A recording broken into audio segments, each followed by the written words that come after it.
আমি ভাবছি যে আমি ফ্যামিলিকে সারপ্রাইজ দিব, আমি বুঝতে পারি না যে আমি সারপ্রাইজ হয়ে যাব।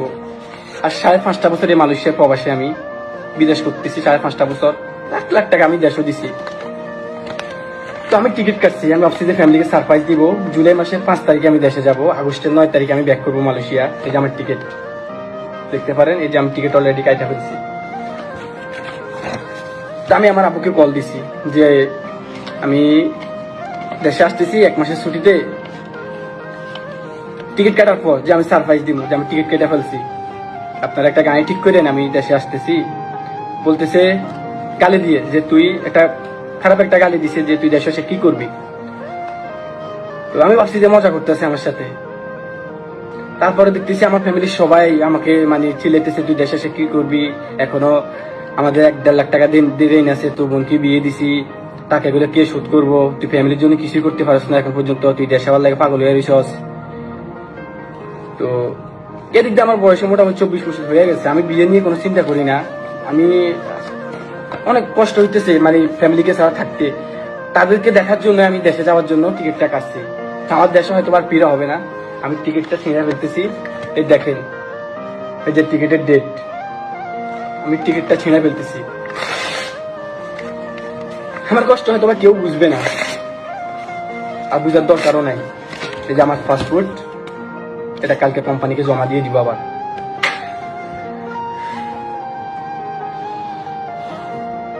আমি মালয়েশিয়ার 1900 টাকা দিয়ে টিকিটটা কাটছি, বাংলার প্রায় 50,000 টাকার মতো। যাদের জন্য এত কিছু করার পর তারা বলতেছে আমি তাদের জন্য কিছু করিনি। বোনের বিয়ে, একতলা একটা বিল্ডিং, ছোট ভাইকে আমি সৌদি পাঠাইছি, ঘরের সব মালামাল সবকিছু আমার টাকা কিনছে, তারপরে বলতেছে আমি কিছু করি নাই। আমার নিজের টাকা ঋণ করে আমি এসে আমার নিজের টাকা শোধ করছি, আমি 5.5 লাখ টাকা নিজের টাকা আমি শোধ করছি। তারপরে বলে যে আমি তাদের জন্য কিছু করি নাই, আমি তাদের জন্য কিছু করি নাই, কিছু করি নাই আমি তাদের জন্য। তাহলে আমি 5 বছর টাকা কি করলাম? প্রতি মাসে আমি 150 টাকা দিছি, আমি না খাইও আমি 150 টাকা দিছি। একটা ঈদের দিন আমি ছুটি কাটাই নাই, একটা ঈদে আমি ছুটি কাটাই নাই। মালয়েশিয়া আমি 11টা না 13টা ঈদ করছি, একটা ঈদে আমি ছুটি কাটাই নাই, খালি পরিবারের জন্য। আর সে পরিবার বলতেছে আমি তাদের জন্য কিচ্ছু করি নাই।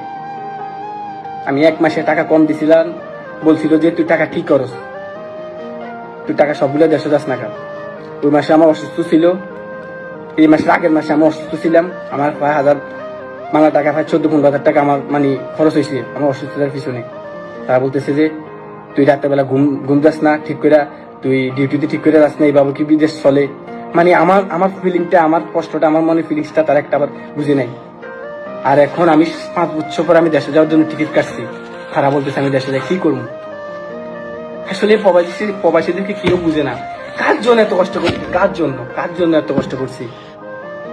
আমি আমার মা বাবাকে একটা কথা বলতে চাই, আমার স্বপ্ন হয়তোবা আমি হয়তোবা দেশে ফিরতে পারবো না কখনো, হয়তোবা আমার লাশটা ওই দেশ থেকে যাবে না কখনো, তবে মনে রাখেন আমি আপনাদেরকে দেখার জন্য টিকিটটা কাটছি, খালি তোমাদেরকে দেখার জন্য টিকিটটা কাটছি।